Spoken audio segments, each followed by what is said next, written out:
This is going to be a long-running guide on the Generation 4 Battle Frontier, and we're going to focus on three facilities that all share the same pool of Pokemon, which are the Battle Tower, Arcade, and Factory. The Battle Castle does share the same pool of Pokemon, but it operates in a different manner, and I honestly just don't like playing it. I play them with friends and with my fiance, but I would rather do those other three. So, whenever I speak on these things, it's going to be focused on those, and we're going to be focusing on doubles. Okay. So, whenever I'm talking about ground types, you'll hear me say you need a partner for it, or surf, or this, or that. Certain double team sets I don't value as much, stall sets. You won't see me put the same weight on them because I'm not evaluating from singles. All of that said, we're going to be viewing the three Kanto starters. And another quick note, the Battle Arcade is very different because the items are missing. That is a critical flaw for Pokemon that rely on Flame Orb Guts setups, or Focus Sash, other things of the like. And I will have a video talking about the Arcade. I think I got to about 78 wins there in doubles and about 58 or so in multis. And in the Tower, for multis, I think I hit about 73. I got about 100. It was definitely 100 or maybe 101, but I think just 100. And in the Factory, my friend and I, my friend Matthew is probably watching this, he's going to be my best man, came over last year and we got 35 wins in the Battle Factory, which is impressive. There are a lot of people who have not gotten the gold symbol or even the silver symbol because the Factory can just destroy you. So I've got a lot of experience with this. I've got a lot of Generation 4 stats memorized, but not the movesets of the Pokemon. So this guide is going to help anyone who's an experienced player that might want to just have a nice visual guide to reminisce on, or new players who want to get into this as a format. It also helps me because if I work on this for so long, I'll be able to remember all of it. So all that said, let's get into it. First one we have is Venusaur 1. Pretty good stat spread. It has investment into defense, special attack, and special defense. Has a modest nature, double stab. Kind of a waste with amnesia. I would never really click it. But Sleep Powder, although it's a bit of a roulette, it can end matches. If it's a lead, it can just take something out for a turn and let you kind of double knock it out. Or if it's the last Pokemon, you can stop it right there. If Venusaur has nothing better to do, if it's a Steel type that isn't going to care about Leaf Storm and is immune to Sludge Bomb, you can Sleep Powder it. And the other nice thing about this is that it gets a double tap. That's why we're going to refer to White Herb plus Superpower, Overheat, Draco Meteor, those kinds of moves. You got a double tap with it. But, and you'll hear me say this each time, if they have Intimidate, you don't get that same attack setup. Sludge Bomb saves you from that, and it's great neutral. This isn't competitive, so you're not fighting a Steel type every single game. Steel types rule the world in Gen 4 OU, but not so much here. And if I ever get into my own doubles team for the Tower, you'll see why I like Sludge Bomb on Gengar, rather than Hidden Power Fire or this or that. So this can be a good long-term pick, or if you just need it to KO Quagsire, Rhyperior, Gastrodon, Swampert, those are all dangerous Pokemon in the right hands, or I should say against the right team. So, he's good to pick, and he's always going to have a nice stat spread. I mean, the investment goes pretty far. That being said, he's slow, but I have nothing else to say about this guy. I give him a B-. If I see him, and I'm looking through, I'd prefer Roserade, something quicker, maybe Sceptile, even Sceptile 1 with Screech, Crunch, I think Quick Attack, and Leaf Blade. I would probably value it more than this guy, but it depends on who you're facing or what information you've been given. And sometimes you just have to trade a Pokemon out. That's the way it works. This one sucks. It's a mono attacker with a terrible move. The nature's bold. It's like a max defense set. I would only use this to knock out the aforementioned quad weak grass Pokemon. So he's not here, man. He ain't here to help you. I would not really recommend dwelling on this one for long. The Venusaur 3, give about a C+. He's got Seed Bomb, good enough, hits them, decent damage, hit goes up to 120. Earthquake, you need a partner for, and even when you get a partner, this isn't stab, so you're getting cut down to 50-something power on it. It can help you knock out, say, a Heatran, but that's situational if you're fighting Heatran and if you're using a Pokemon with Levitate, Fly, Protect, whatever. Outrage is it's kind of mid. It's only use is in a last Pokemon situation where you can actually target it, or if you're doing a Hail Mary strategy and just hoping you hit them. Curse is whatever, but the passive healing certainly helps. And honestly, I would take this over other physical grass types that aren't Sceptile. Or even Tangrowth. I think Tangrowth gets a physical set. I'd imagine, I haven't gotten to him yet, but I think that one's Power Whip, Earthquake something. Even then, it's a toss-up. It's tough to say, but he's alright. Venusaur B, you've got this huge damage from Frenzy Plant. You can just really knock him out of the park. Sludge Bomb, again, the recurring main character on Poison types. It's there to help you. Hyper Beam is kind of a waste, but maybe in neutral situations when you got nothing else to do. I wouldn't rely on Synthesis. Maybe you can pop it one turn with Fake Out, or if you're hoping they're paralyzed or something else. But it's not really like a saving grace. A healing move on a fast Pokemon like Starmie can help you stall something out or fish for paralysis or confusion turns. On a slow guy like this, only clocking in at 80 speed with a couple weaknesses, I wouldn't really count on it. Now, when you click Frenzy Plant, you are going to be held in place. You're going to be delayed. You got to recharge. But my goodness, that damage is absolutely bonkers. If they're neutral, you might just kill it. The stab bonus, the modest nature, the investment, the wise glasses. A crit will kill anything not named Blissey or, Heatran. But he isn't really a keeper. I would trade him out for, honestly, other grass types and other special attackers. But you never know what you're facing when it comes to the factory. So to review them as opponents, though, this one can sleep you, which can ruin your life, or it can waste turns with Amnesia. You don't know. And I often lead with Intimidate Pokemon because it's it's the best ability in the game. It's the only thing that's better than it's like Wonder Guard. And it also ruins these strategies. This one is a pretty decent threat. This one sucks, and you should just murder the Pokemon on the left or right, whichever side Venusaur's not on. And unless you're using a mono ground team, which, come on, you're not really getting threatened by it. This one is okay. I wouldn't really sweat it too much either. It's not as powerful as one, but if he can hit your weaknesses, or if you give him too much time, if he gets up a curse, he can start messing you up. This one is a legit threat. You can play around the pause turn after Frenzy Plant or Hyper Beam much better than the opponent can. When you use it, the AI is just going to do whatever it wants. It doesn't really matter.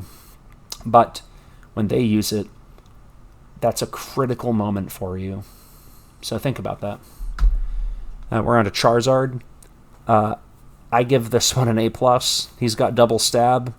He's got a desperation move that I don't like, which smoke screen's it's whatever. I wouldn't really worry about it.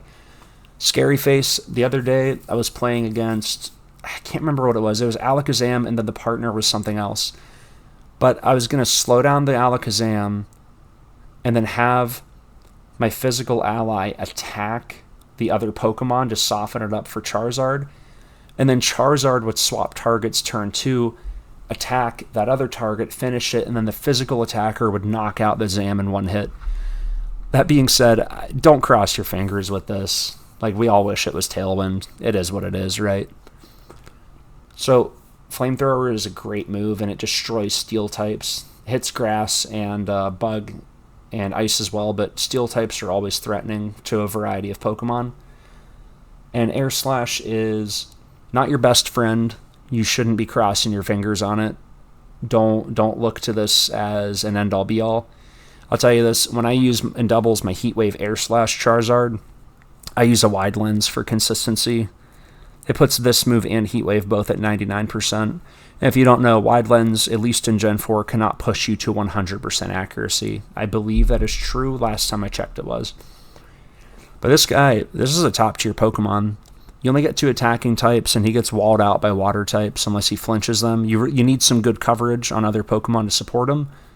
But if I see this guy, every single time I'm picking him, when my friend Matthew was down, we were facing an Armaldo plus Charizard. That was a dynamic duo. That was a crazy Pokemon. That was crazy Pokemon synergy. And we thought to ourselves, here's a little trivia for you. We thought to ourselves, let's take them when we win. If we win, we didn't know. And we'll have better synergy. In factory multis, you have to share the trade. So I thought, look, it would have been tight if we got them both. I'm going to take the Zard, or maybe he took the Zard, one of us, but Zard was better than Armaldo there. This Charizard, set 2. And I guess I should rate it as an enemy. This is my first time making the videos, so you might see me kind of change things up a little. As an enemy, this is a pretty good threat. You know, I often have Pokemon above 100 speed, and I pack good coverage for flying types like this. But he can catch you with your pants down, and if he scary faces you, he might just end up flinching you the next turn and then getting a knockout with Flamethrower. Also, if he gets into Blaze Patea range, that Flamethrower is a nuclear bomb. You gotta run. This one gets that classic double tap with White Herb. Huge power from Overheat. Will-O-Wisp support. Now, it's Will-O-Miss in this generation, as well as 3 and 5, because it's only 75 accuracy. But when you land it, it is the greatest move in the game. Thunder Wave and Wisp are the only 2 status moves that are going to bomb an actual offensive stat on these Pokemon. Don't count your chickens before they hatch with it, because you can't live rock moves still. You probably won't live a Volt Tackle from Raichu. I think that's Raichu 4. Don't get your hopes up, okay? But against ×2 weaknesses, this might save you. And then obviously, you know, there's the elephant in the room. Every fire type has Sunny Day plus Solar Beam. Plenty of grass types do as well. I don't like it. I wouldn't count on it, but maybe it can help you. They're not total like wastes of life on the moves, but it could be better. Oh, and also, if they get you down to Blaze range, once again, nuclear damage, but you can gas out quick with them. As an enemy, I give him about the same rank as this one. Like, he's a threat. I give him an A+. This is a bad Pokemon to be facing. Now, this one, you might roll your eyes at, because he has, 84 attack, I think. Flare Blitz does more damage on average than Flamethrower does because of the huge base power. And also, he has Scope Lens. That's about a 12.5% crit. 1 out of 8 hits will crit. If he crits a neutral target, it's dead. No questions asked. Earthquake, again, not quite as good as an actual ground type. You need a partner for it, but it's there, and it stops him from getting walled out by Heatran, who's, in the later games, is a big threat. After round 5, when legendaries start appearing, gotta watch out. Crunch is there, helps you fight Psychic and Ghost types. You deal a little less damage, but you don't chunk your health. And there's the defense drop chance, but sometimes you want to chunk your health just to get down to Blaze range. It's not a bad move. I would prefer Brick Break, but I'm not the one making these sets, and currently no one knows how to alter these for their own custom games, so we will never know. And then Dragon Claw. Most Dragon types are going to move before you, but you could hit Kingdra. That's it. Honestly, that's it. You can hit certain Salamence and Flagon sets. All Garchomp sets are faster than you, and they're probably going to knock your lights out with Aqua Tail, Rock Slide, or Stone Edge. Actually, they might not have a Rock Slide. Don't quote me on that. One of them is Stone Edge. But this one's pretty good, and I know some people like to run this themselves. I mean, they'll probably run a Jolly Nature or better item, but some people like running this in Tower. Not a bad Pokemon. And then the last one is the classic big move. You know, it's got the starter super move. Timid Nature, I like him already. Bright Powder is a cheat item. That's a Game Shark. And the coverage is pretty big, but let's consider this. You got the trade move. You know what's happening. And you have air slash, which can still miss, and it's not super powerful, but it's there. Focus blast, you know what that move is. I don't have to introduce it. We don't have to watch the Scraggy clip from the anime. We all know what happens. Ancient Power is better than it appears. It does let you knock out Moltres, actually, I was going to say other Charizard, but in the factory it doesn't have that. And lets you hit Salamence, Gyarados, a couple Dragon types. Not a bad move. Dragon Pulse would probably be better. But, this is what they gave him. This is how Game Freak designed it. I give this one like an A. It does better burst damage than this one, but this one's more consistently... it hits more often. You don't have to pause with it, but this one also has a speed... this one's got a positive speed nature. As an opponent, if this thing's faster than you, it's probably going to kill you with Blast Burn. Always count on that. Like, this guy's a menace, and you might miss. You might miss your retaliation the second turn, and then he'll get a second one, and I don't care what you are, that's going to get you. Last but not least, we have Blastoise, and this is an A+ Pokemon. Hydro Pump is amazing. So when we get to other water types, we're always going to be looking at, do they have Hydro Pump, Waterfall, Aqua Tail, or Surf, or sometimes Muddy Water? What do they got? Because when you have a water type, an amazing offensive type, famous defensive type, this is a bulky water type. Everyone knows how this works. But if you can afford to get one that doesn't require team synergy, you just fly into the moon. So Hydro Pump, Modest Nature, Mystic Water, gigantic damage, huge, killing it. Signal Beam is like, it's whatever, who cares? But this is a first set, so they don't often give you crazy coverage like Focus Blast or something, right? Icy Wind is invaluable in doubles. Amazing move. Great stuff. Kills your leads, like slows them down for your partner to knock them out. And then, it also can snag chip kills, but, whatever. Mirror Coat, don't count on it. It ain't there. It ain't there to really be your friend, but, again, it's not like it's Mist or something. It's not like Splash, It's fine. Second Blastoise, I'll be quick here. This is a mono attacker. That Focus Punch is never landing unless you cheese it with Double Team, but I'm not counting luck as like a negotiable strategy. Oh, and this one is an enemy, by the way. I mean, this is a threat. Like, you should target him and knock him out, and then you should probably trade for him. I don't know how many of these ones I faced in the tower, but I'd attack him as soon as I could. I'd probably double edge and then Hidden Power Grass to finish it. This is a tough son of a bitch. But yeah, this one, I've got nothing really to say. It's a bad physical set. Like, I'd rather have Poliwhirl do, or, yeah, I meant to say Poliwrath, but honestly, Poliwhirl's probably better. This one is better than it looks, okay? So you'd think no one uses physical Blastoise sets. Dude, he's got 85 special attack, and then 83 physical. It ain't even that different. Aqua Tail is not the main character. It misses. It has no side effects. This is the worst move ever made. I hate it. It is only good as coverage on non-water types. I think Game Freak should be investigated for putting this on actual water types. Earthquake, typical. Avalanche, you're probably going last anyways, so huge, accurate ice type hit. Zen Headbutt is just there to let you snipe. Well, I was going to say let you snipe Venusaur, but he's faster than you. Yeah, this move sucks. It's not really... It's okay. It lets you hit certain fighting types, and coverage in the factory is good because of how high damage output is. But when you face this in the tower, the arcade, or something, he's going to be weaker. He's not going to have this life orb. It's not, it's still, don't let your Salamence, your Charizard, your Staraptor, whatever, get hit by him. But don't look at this and think the world's ending. And then we have Blastoise 4. And here we go again. Starter super move. It's their SNK desperation move. Minus 50 on hit, But you get down to modest... sorry, I was reading the text. You get down to Torrent range. This will clear anything. Gigantic move. The Modest nature carries. It does a lot of lifting. Really helps them out. 85 ain't huge, but with Modest, it gets bumped up. Your damage brackets look better.